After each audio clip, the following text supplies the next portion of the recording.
Hi ඔන්න අද මම කණ්ඩ යන්නේ චොකලට් බිස්කට්. මම බ්‍රෑන්ඩ් දෙකකින් ගෙනාවා මේ මෙල්බන් එකේ මේක මංච් එකේ. මේ දෙකම උනේ එකම ගාන රුපියල් 130යි දෙකම. අපි ඉස්සෙල්ලාම try කරලා බලමු මෙල්බන් එක. අද කඩනවා. ඉස්සෙල්ලාම ඒක ස්මෙල් එකත් හොඳයි.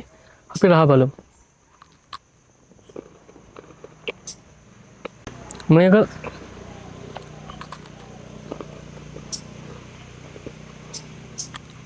ගොඩක් පැණි රසයි. සාමාන්‍ය චොක්ලට් රහක් තියෙනවා ස්ට්‍රෝන් චොක්ලට් රහක් නම් ඉන්නේ නැහැ. අපි ඊළඟට රහ බලමු මංච් එකේ කොහොමද කියලා. මංච් එකේ ස්මෙල් එකට මම ගොඩක් ආසයි.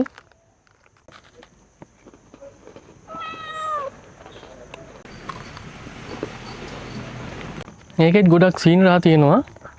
මෙල්බන් එකට සාපේක්ෂව මේකේ චොක්ලට් රස හොඳයි. මේ තියෙන මෙල්බන් එක, මේ තියෙන මංච් එක.